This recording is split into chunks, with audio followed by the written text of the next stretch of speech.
So, fast forward, you are now at the University of the Free State. I beg your pardon, Dadison? I say, fast forward, we find you at the University of the Free State. Yes, fast forward, at the University of the Free State, I just know that I want to study law, and otherwise I don't know anything. So you get into a platform, or rather a space where it's very racially integrated and diverse in terms of, culture and ethnic, interaction. So you have to immediately adjust, and nothing can prepare you for that experience. But I was able to adequately adjust as a boy from the rural. And, when you get there, your English is still that English from Kwakwa. So you have to quickly adjust and fit in, but never lose who you are, a sense of self. And at that time, the medium of teaching is still Afrikaans and English combined. Yes, that is correct. At that time, the medium of teaching is both Afrikaans and English, and you have no experience with Afrikaans because with me, I did geography. Like I said, I went to a purely science school, so I did geography and not Afrikaans in high school. But was Afrikaans a necessity? So no, not exactly. It was not a necessity because the classes were separated. So you had an English class and you had an Afrikaans class. Yes. But I guess on campus you do come across Afrikaans-speaking students. Did you manage to cross over and make friendship with some of them, or you just kept to your English friends? Sure. The environment at the university where I come from, unfortunately, at that time, it wasn't so conducive for integration because I think naturally having two separate classes is by itself naturally discriminatory in the sense that the two students would never meet except in the corridors of cafeterias. But even if that happens, then there's still a barrier of language between the two students, so there can't be an easy movement or easy crossover of communication, especially because most of us had limitations with the language of Afrikaans in terms of our fluency and understanding. So it was quite a difficult one. However, the English class, I must say, was always united. It also was diverse, but we were able to relate beyond our cultural backgrounds. And who's the Vice Chancellor then? At the time, the Vice Chancellor was Professor Jonathan Jansen. Currently, the Vice Chancellor is Professor, I think it's Professor, I'm not sure why I'm forgetting his name, but I can actually see his face on my mind. But he came way after. He came after we had left. It's Peterson. Professor Peterson. Yes. Yeah. So Professor Jansen did quite a lot of transformational work at the university.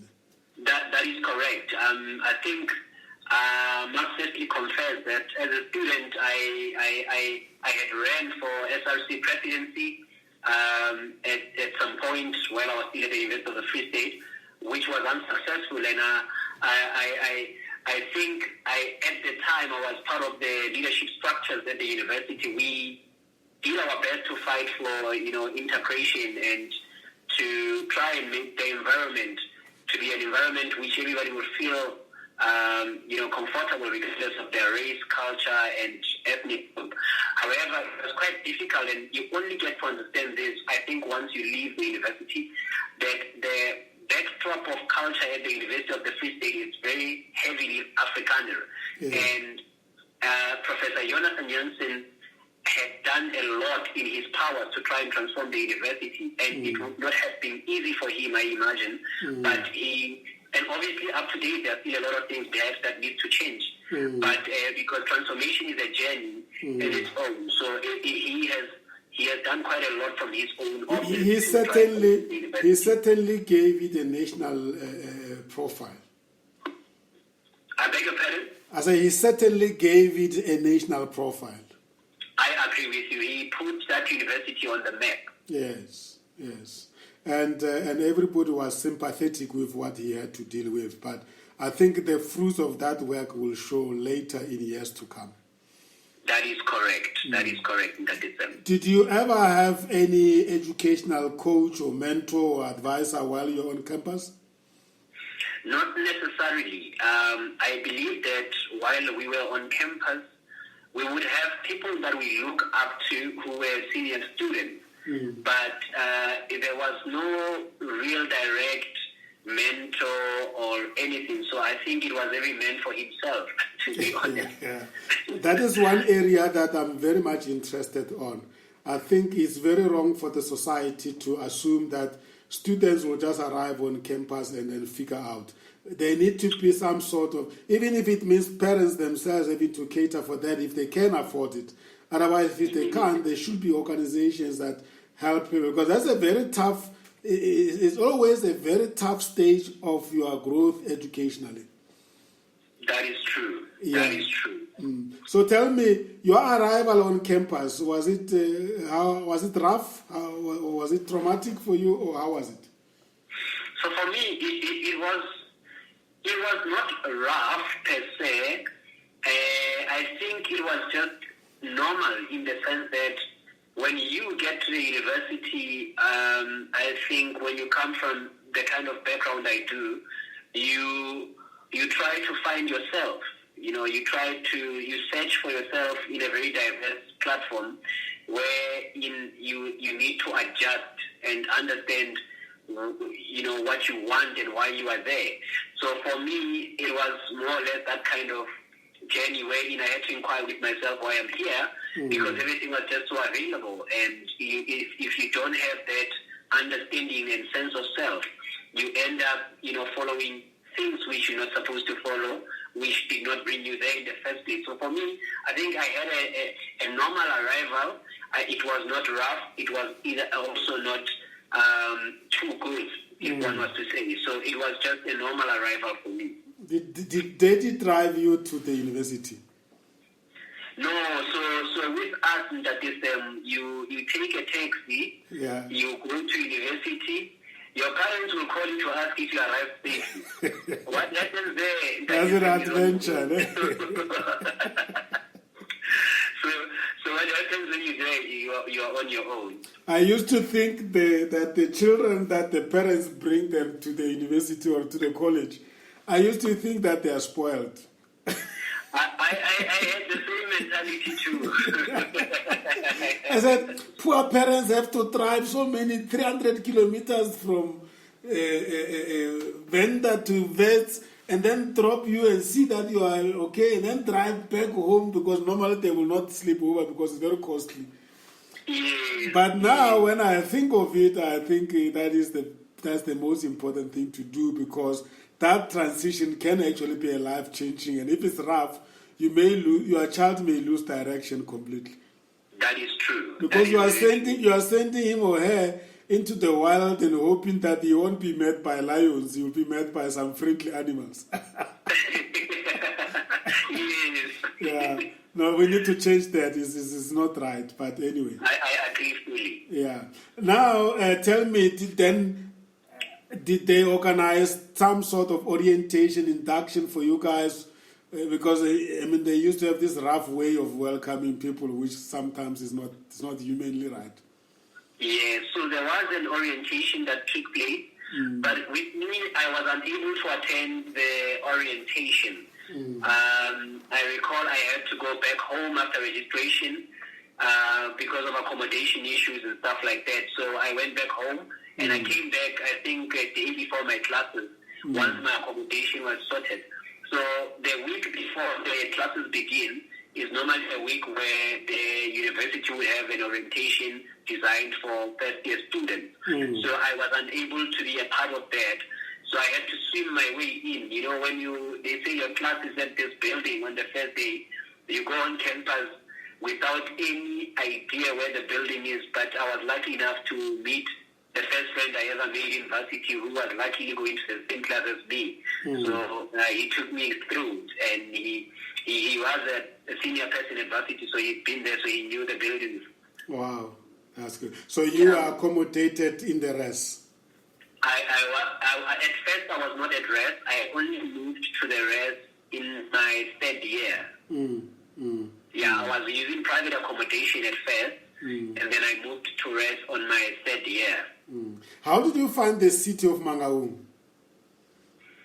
I think Mangaung is a very good city for studying, but I think it's a very slow city for growth. So I think if one wants to take their children or one wants to study, it's a very good city in the sense that it's very quiet. There's not much that's happening, so you are able to focus. However, I think after you are done with your career, it has some limitations on your career growth because it's not as volatile as one would imagine, specifically for people who are in my industry, the legal fraternity. The legal fraternity is extremely volatile in big metros like Johannesburg, Pretoria, Durban, and Cape Town. So if you have an opportunity to be in those cities when you start your career, it is greatly advisable that you do follow that route. But so for me, that's my experience with Mangaung. Otherwise, it's a very beautiful city with very peculiar nature of people. They have their own language there at Mangaung. That they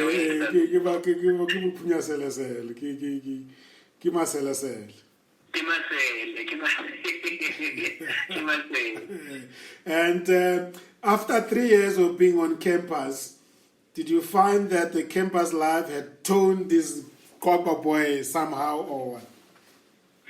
So after 3 years of being on campus, I did, as a matter of fact, find that there's a lot of development, there's a shift in perspective from the time when I came to university to the time to my third year, basically in this context.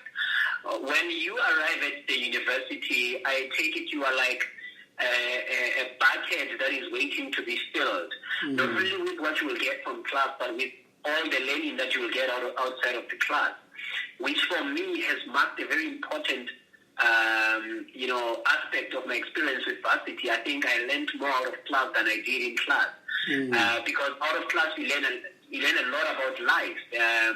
You learn a lot about survival. You learn a lot about different people, and also approach, to different things in life. So I was one of the students who would miss the class on,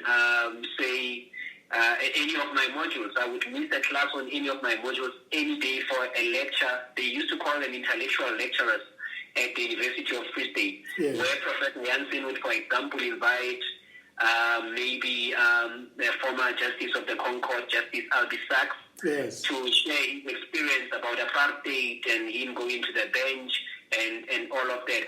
So, and I think I don't regret missing my formal classes for these informal classes, because that's where I think you gain a lot of real life experience as opposed to what's in the book, and that is sometimes quite important in shaping our perspective in terms of our careers. So there was indeed a lot of change. There was indeed a lot of positive movement, and there was indeed a lot of progress that was made on the third year of my university time, from the juxtaposing it against the time when I arrived at the university. They always say that the campus life or the university is a microcosm of the society. Indeed, that is indeed correct. And one can imagine you learn so much, because that entails every piece and every piece of the country you find in this macrocosm, being the campus or university. And which societies and clubs on campus did you join? So, at first I was this student who just wanted to pass and get out of varsity and try and support my family. So you would imagine I was very ignorant to movements on campus. I didn't understand anything about politics until on my third year, where I started seeing things which I think were injustices and would push me to later join movements like the Black Lawyers Association, movements like the Juridical Society, movements like the SASCO on campus, and just to do away with the apathy of participation in politics, because once you are at that environment, you actually understand how politics shape our everyday life. And so I associated myself with those movements, but with the intention to learn, with an intention to also teach, and also, like I said earlier, so I ran for presidency of the SRC, and I also served in the SRC Committee of Constitutional and Justice Affairs. And so I've sort of been involved from then. I also participated in the Citizens Birthday movement. I was also in an entrepreneurship movement back at university, where we would create stores and help those who are selling to sell, and try and fight against the policies which would bar entrepreneurs like who are students from selling on campus, and until we actually won some of those battles. And now you have students who sell books legitimately, so are able to put their stores at their cafeteria and sell to those students who can afford, because that was not allowed before. So I joined diverse movements at the university level, which later I think assisted me quite a lot in terms of my own development. Yes, I can imagine so. And I think I'm glad you're highlighting on these things, because sometimes we make a mistake of thinking that success at the university means just sitting and swallowing the book. But the reality is that these other clubs, societies, they shape you. And I think in future you become a better person in understanding the society as well. I agree fully. That is Although one has to be balanced, because you can also become too wild. That's true. So I'm still fairly young, so I know that the experiences are quite fresh in my mind of those whom we were traveling the same route with, and those who lost balance and what happened, and those who maintained balance and what happened. So I think you are quite correct. One has to maintain balance, because initially the main objective of you being in varsity was to obtain a particular degree. Absolutely. So you should never, and anyone should never lose sight of that. Yeah, that's why I'm very much pushing the idea of educational coaching, mentoring and advisory as you move along. And that's exactly to achieve that balance, because at that time life is happening to you and you're really not knowing what is right and what is wrong. And sometimes peer pressure can also direct you in the wrong directions. That is true. And then tell me, in terms of facilities on campus, you guys didn't have a problem with that? You could play any sport you want to play, you could use any facilities you wanted to use, or was it still very much very much so much impacted by our past history? So at our university, at the University of the Free State, that was not much the case. I believe that the sports codes were all open to everyone. I think for me it was just a matter of talent, because sometimes people want to play rugby, but I have never played rugby, for example, growing up, so I want to just join rugby and I want to be professional at it. So it's quite too much an ask even to God, Yeah.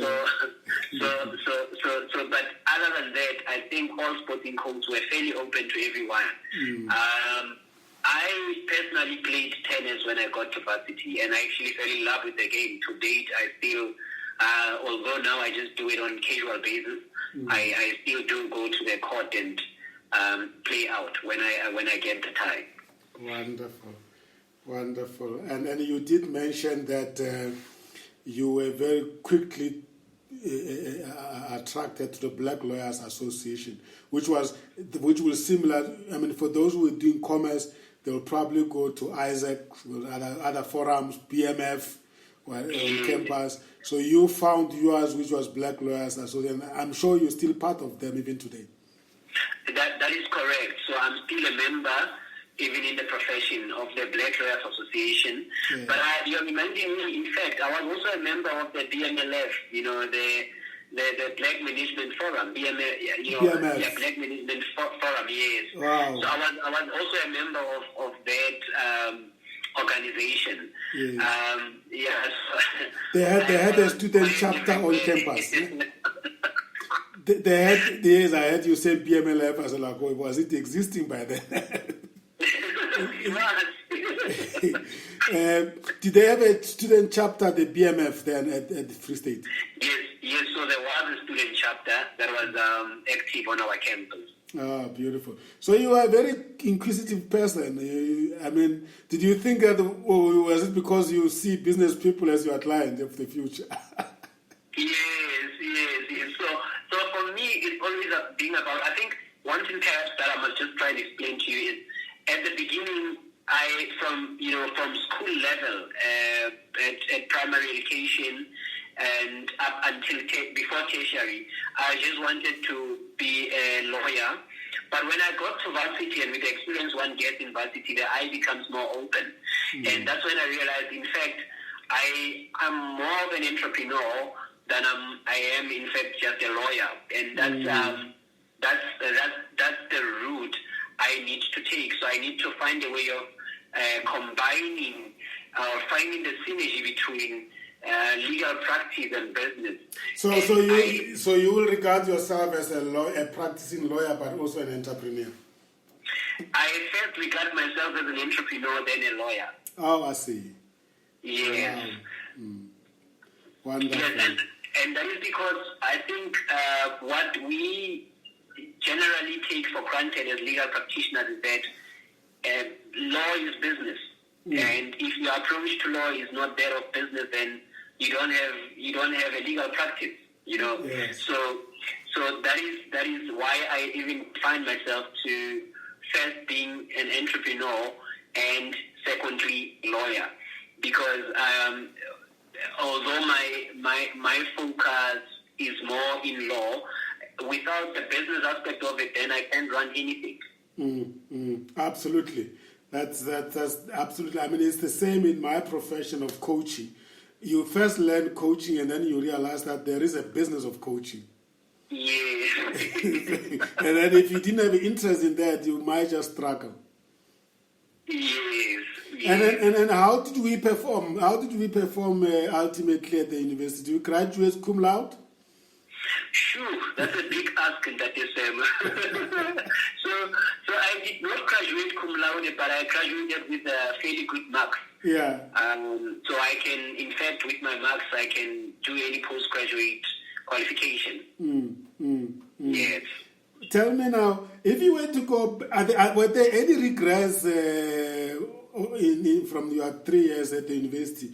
And if you were to go back, will you change that, or is this you are fully satisfied that you did your best to live a good life and experience good experience? To be very frank with you, in that I don't have any regrets of my experience back in university. And I think if you asked me the same question about 5 years ago, I'd probably mention a few things. But Steve Jobs once said, when you're going through life, you won't understand why things happen the way that they do happen. But only later, when you look back and connect the dots, you'd understand why certain things had to happen in the manner which they did. Because had it not been like that, you would not be where you are today. So it's more or less the same thing for me. When I look back in my experiences and I have no regrets, perhaps I should also just mention that, my first idea of entrepreneurship came when I was in varsity, and I was one of those students who, after class, I would go and sell T-shirts. Wow. So, and the whole idea came because we don't come from families which can sustain our lives in university, so you have to find some form of additional income in order for you to survive and cover your necessities and needs. And so I found myself selling T-shirts and distributing across both Bloemfontein and Nkopane. And to my surprise, the business was going quite well at the time, but I was too young, and it was going so well. And I said, no, this is actually a beautiful thing. So I think there's money here. So when you go with the idea, and then I was living happily, with additional income. And then that's when I first flirted with the idea of being an entrepreneur. And then from there on, I think you develop yourself by reading, you you also interact with the like-minded, and then you develop yourself throughout by, looking up to people as well and getting advice. Wow, beautiful. That's wonderful. So it's always very helpful to be broad-minded in life. That's correct. That's very correct. Great stuff. Let's hold it there, my brother. When we come back, we're going to talk about your post-university life. All right, Mr. Dixon. I'll be back.